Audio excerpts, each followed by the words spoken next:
Thanks, Marcus. That's it's a really good introduction there. I was going to talk about table tennis straight away, but I'll save that to the end, so it's okay. Firstly, thanks everyone for being here. Thanks for taking the time to not go to work too early. Go there a little bit later. They'll understand. I'm speaking. It's okay. So, firstly, getting into the industry, it wasn't that straightforward. When I was at school, I sort of had an idea of what I wanted to do. It started with maybe being a builder, and then I was like, well, hang on. Wearing short shorts for a long period of time doesn't really suit my physique, so I was like, okay, that's not going to work. And plus, whistling at girls when I go past the building sites, it's just never been my thing either. So I was like, no. And then a lot of my friends wanted to get into business, and then when I'd say to them, okay, maybe I could do that, and then I'd ask them, well, what do you mean by business? And then I'd be like, oh, I'm just going to do business. And I'm like, yeah, but what do you mean? So the answers just didn't convince me. Then I thought maybe I want to be a cop. And then I really thought about it. I know I would have been put in South Auckland, which is a pretty rough area. And I don't think that what I'd see at work, I know for a fact that I would take that home with me as well. So I just think it just wouldn't have worked. So I decided to join a gym called Clive Green. Yeah, no one's heard of that gym. And it started with so I joined, I convinced another mate to join, and then I convinced another mate. Before you know it, there were 7 or 8 of us there, which is really cool. You'd get home from work or uni, there was you had to use a landline back then. No cell phones, no Facebook, no Instagram. It's quite cool. And so you'd be like, hey, keen to work out? And they'd be like, yep, okay, cool, hang up. Hey, mate, you keen to work out? Oh, well, next. Put it down. Keen to work out? Yep, great. Next person. Some girl answers. Keen to work out? Yeah, sweet, let's do it. And so before you know it, there was about 8 of us in there working out. Well, thinking we were working out. 3 to 4 leg exercises, but definitely 7 to 8 chest exercises later. It was great. And I started to take a little interest in what I was seeing and looking at other trainers being there, training other people, obviously. And so I was kind of like, all right, so maybe I'll decide to join a short course. I didn't want to jump straight into a degree or a diploma because I wasn't too sure what I was going to do. And I ended up doing my placement there, which is 30 voluntary hours. I think they just only made me do 15, but anyway. And I ended up asking the trainers. I was kind of like, well, this is my way of learning, do I really want to be in this industry? So I went up to this guy, and his name was Matt, and he was probably a bit taller than me, maybe 10 years older than me, and I was thinking, okay, this is going to go well. Okay, I'm going to ask. So I just went up to him straight up, and I said, hey, mate, what do you do around here? And then he looked at me and goes, well, you see, Matt, I just walk around, and I'm just trying to have sex with every girl I see. And I'm like, okay, that's cool, but I better go ask someone else. So anyway, and I went up to this other guy, and if I had seen what was written on his T-shirt, I probably wouldn't have gone up to him. But I went up to him, and his sleeves were up to here or something, both sides. So I was like, okay, what do you do? And then he was just like, what are you saying? He just started going on and on about supplements, and just I don't know what he was trying to say. And I just looked at him and I just went, look, I've already forgotten what you've said. And then, from what I can recall, it said big boy on his T-shirt. So I was just like, look, this isn't going to work.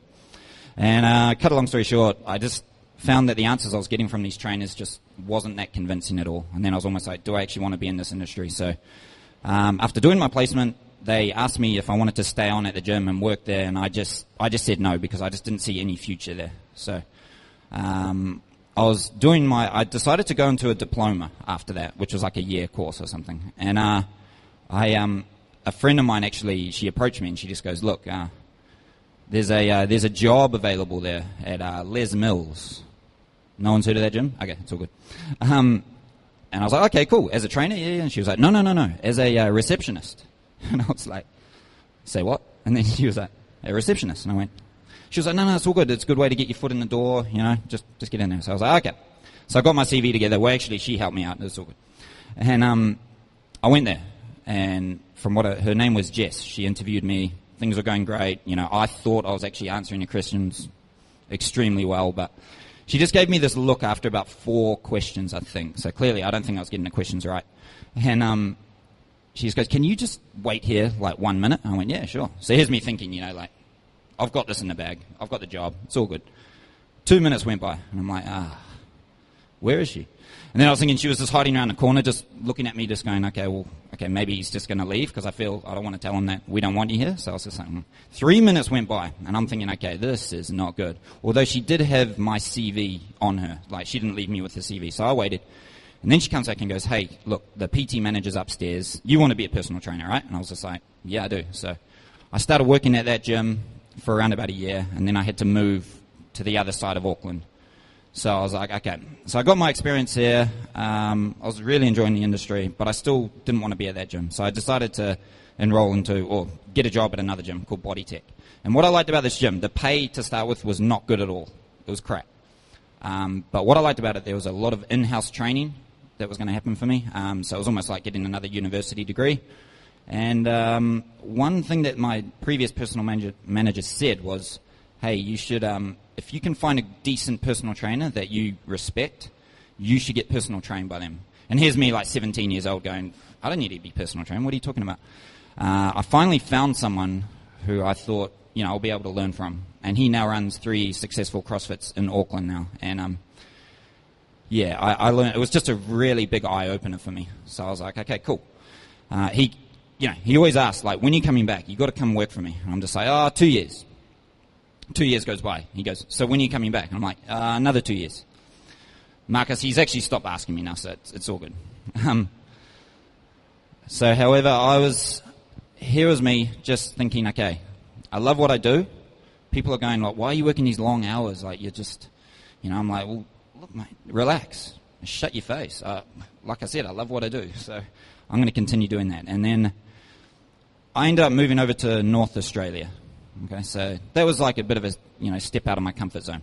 And then, as it happens, I was with a girl at the time, and we moved over. We had 2 other friends that moved over as well, and so we were all living in the same house. Everything was great. And then within probably about 2 years after being there, we decided we should start a family. So it was like, okay, let's do that. Everything was happening, and then all of a sudden it was just like, I found out that the baby wasn't happening anymore. And that was like probably the worst news I'd heard in my life. I still trained that day. I know some people might think, hey, what are you doing? But that was just my way of dealing with the bad news. And then before you know it, I knew I was coming to Dubai. So my brother said, well, I spoke to my mum first. She said, call your brother. I called my brother, and then he just basically said, look, why don't you come over here, stay with us for a few months? And I was like, hey, sweet, I'll do that. Then, hopped off the plane, went for a 2-hour nap. It turned into 15 hours. I couldn't believe what was happening, but it was the best sleep I've had in my life. And I met Marcus, and rolled up. We're 5 minutes late. Nick said, look, he's probably going to give you 50 burpees, but he didn't. I think he was a bit intimidated by me, or I don't know. And, had a good workout. Got to meet Marcus, obviously, and now 3 gyms later, look where we're at. Like, that sign up there, this is a great place. The table tennis over there, whatever workplace you work in, you've got to get one. Okay, even if you're not good at it, it doesn't take long to get good at it. All right. Not only have I met a lot of good people that I work with and that I train, but I also met my beautiful wife here as well. She's around there somewhere, so there she is. She's really supportive with the decisions that I'm going to make in life, and I really appreciate that. And one thing about the last thing, I'm going to wrap it up here, table tennis. So I was watching Phil over here. He actually sent me this video, and it was an epic rally. It was about 50 shots. That's cool. Seriously, it's 50 shots. You've got to watch this rally. I'll tell you about it later. And one thing I learned from it is that one guy's really attacking, and this guy's just on defense, just going around, and you think the point's going to be over, but it's not. And what I can say is that point, that guy that was struggling, he ends up winning the point, the rally of, like, the year. And what I can say is that no matter what life throws at you, that doesn't matter at all. It's how you respond, okay? So thanks for listening, guys. Appreciate it.